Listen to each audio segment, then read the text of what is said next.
First Chronicles chapter 10. So before I start reading, First and Second Kings and First and Second Chronicles are pretty much the same stories. They're the same time frame. They really should be merged together. It's like two different accounts of two different people writing about the same time. So we're going back to King Saul. So King Saul, chapter 10. Now the Philistines fought against Israel. The Israelites fled before them, and many fell slain on Mount Gilboa. The Philistines pressed hard after Saul and his sons, and they killed his sons Jonathan, Abinadab, and Malchishua. The fighting grew fierce around Saul, and when the archers overtook him, they wounded him. Saul said to his armor-bearer, "Draw your sword and run me through, or these uncircumcised fellows will come and abuse me." But his armor-bearer was terrified and would not do it, so Saul took his own sword and fell on it. When the armor-bearer saw that Saul was dead, he too fell on his sword and died. So Saul and his 3 sons died, and all his house died together. When all the Israelites in the valley saw that the army had fled and that Saul and his sons had died, they abandoned their towns and fled, and the Philistines came and occupied them. The next day, when the Philistines came to strip the dead, they found Saul and his sons fallen on Mount Gilboa. They stripped him and took his head and his armor and sent messengers throughout the land of the Philistines to proclaim the news among their idols and their people. They put his armor in the temple of their gods and hung up his head in the temple of Dagon. When all the inhabitants of Jabesh Gilead heard of everything the Philistines had done to Saul, all their valiant men went and took the bodies of Saul and his sons and brought them to Jabesh. Then they buried their bones under the great tree of Jabesh, and they fasted 7 days. Saul died because he was unfaithful to the Lord. He did not keep the word of the Lord, and even consulted a medium for guidance, and did not inquire of the Lord. So the Lord put him to death and turned the kingdom over to David, son of Jesse. First Chronicles chapter 11. All Israel came together to David at Hebron and said, "We are your own flesh and blood. In the past, even while Saul was king, you were the one who led Israel on their military campaigns. And the Lord your God said to you, 'You will shepherd my people Israel, and you will become their ruler.' When all the elders of Israel had come to King David at Hebron, he made a compact with them at Hebron before the Lord, and they anointed David king over Israel, as the Lord had promised through Samuel. David and all the Israelites marched to Jerusalem, that is, Jebus. The Jebusites who lived there said to David, 'You will not get in here.' Nevertheless, David captured the fortress of Zion, the city of David. David had said, 'Whoever leads the attack on the Jebusites will become commander and chief.' Joab, son of Zeruiah, went up first, and so he received the command. David then took up residence in the fortress, and so it is called the City of David. He built up the city around it, from the supporting terraces to the surrounding wall, while Joab restored the rest of the city. And David became more and more powerful because the Lord Almighty was with him. These were the chiefs of David's mighty men. They, together with all of Israel, gave his kingship strong support to extend it over the whole land, as the Lord had promised. This is the list of David's mighty men. Jeshabim, a Hakmonite, was chief of the officers. He raised his spear against 300 men, whom he killed in one encounter. Wow. Next to him was Eleazar, son of Dodai, the Ahohite, one of the 3 mighty men. He was with David at Pasdamim when the Philistines gathered there for battle. At a place where there was a field full of barley, the troops fled from the Philistines. But they took their stand in the middle of the field. They defended it and struck the Philistines down, and the Lord brought about a great victory.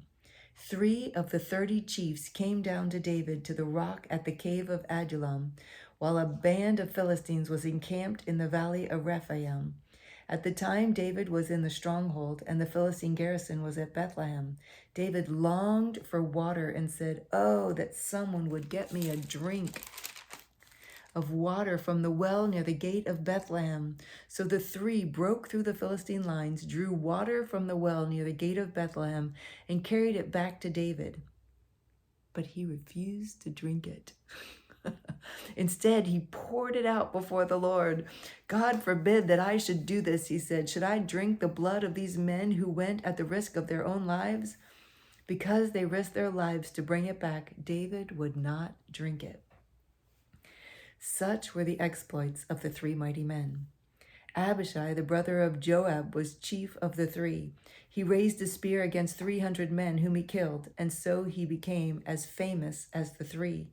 He was doubly honored above the three and became their commander, even though he was not included among them. Benaiah, son of Jehoiada, was a valiant fighter from Kabzeel, who performed great exploits. He struck down 2 of Moab's best men. He also went down into a pit on a snowy day and killed a lion. And he struck down an Egyptian who was 7.5 feet tall. Although the Egyptian had a spear like a weaver's rod in his hand, Benaiah went against him with a club. He snatched the spear from the Egyptian's hand and killed him with his own spear. Such were the exploits of Benaiah, son of Jehoiada. He too was as famous as the three mighty men. He was held in greater honor than any of the 30, but he was not included among the three. And David put him in charge of his bodyguard. The mighty men were, it just lists all of them: Asahel, brother of Joab; Ethanan, son of Dodo of Bethlehem; Shamoth of the Harite; Helez. Okay, and we just list them on. It finishes up chapter 11. Chapter 12. These were the men who came to David at Ziklag while he was banished from the presence of Saul, son of Kish. They were among the warriors who helped him in battle. They were armed with bows and were able to shoot arrows or to sling stones, right-handed or left-handed. That's pretty cool. They were kinsmen of Saul from the tribe of Benjamin. And then it lists them. Some Gadites defected to David at his stronghold in the desert. They were brave warriors ready for battle and able to handle the shield and spear. Their faces were the faces of lions, and they were as swift as gazelles in the mountains. I don't know that I've ever noticed that before. Their faces were the faces of lions. I must have, because I have it underlined. But that's pretty cool. I wonder what that means. They were fierce.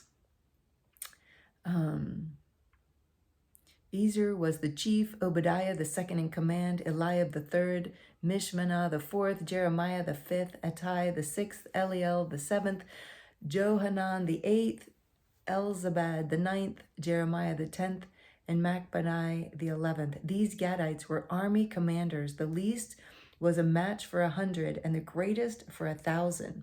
Wow. Wow.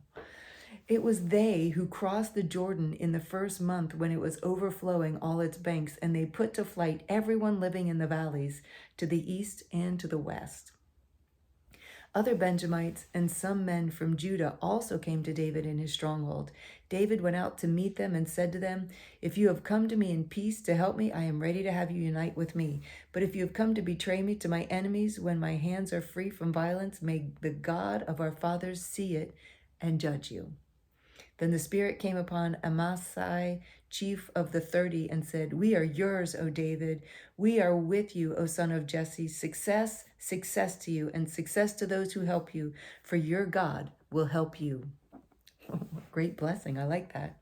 So David received them and made them leaders of his raiding bands. Some of the men of Manasseh defected to David when he went with the Philistines to fight against Saul. He and his men did not help the Philistines because after consultation, their ruler sent him away. Do you remember that?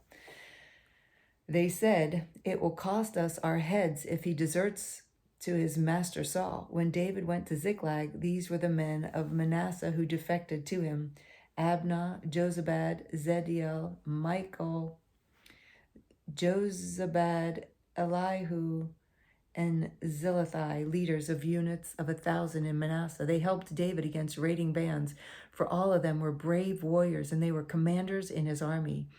Day after day, men came to help David until he had a great army, like the army of God. I like that. I love how they relate David's army to the army of God. These are the numbers of the men armed for battle who came to David at Hebron to turn Saul's kingdom over to him, as the Lord had said. Men of Judah carrying shield and spear, 6,800 armed for battle. Men of Simeon, warriors ready for battle, 7,100. Men of Levi, 4,600, including Jehoiada, leader of the family of Aaron, with 3,700 men. And Zadok, a brave young warrior with 22 officers from his family. Men of Benjamin, Saul's kinsmen, 3,000, most of whom had remained loyal to Saul's house until then. Men of Ephraim, brave warriors famous in their own clans, 20,800. Men of half the tribe of Manasseh, designated by name to come and make David king, 18,000. Men of Issachar, who understood the times and knew what Israel should do. So men of wisdom, I would say.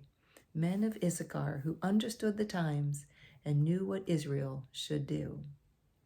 200 chiefs, and with their relatives under their command. Men of Zebulun, experienced soldiers prepared for battle with every type of weapon to help David with undivided loyalty, 50,000. Men of Naphtali, 1,000 officers, together with 37,000 men carrying shields and spears. Men of Dan, ready for battle, 28,600. Men of Asher, experienced soldiers prepared for battle, 40,000. And from east of the Jordan, men of Reuben, Gad, and the half-tribe of Manasseh, armed with every tribe of weapon, 120,000. All these were fighting men who volunteered to serve in the ranks.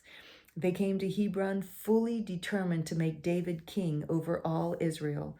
All the rest of the Israelites were also of one mind to make David king. The men spent 3 days there with David, eating and drinking, for their families had supplied provisions for them. Also, their neighbors from as far away as Issachar, Zebulun, and Naphtali came bringing food on donkeys, camels, mules, and oxen. There were plentiful supplies of flour, fig cakes, raisin cakes, wine, oil, cattle, and sheep, for there was joy in Israel.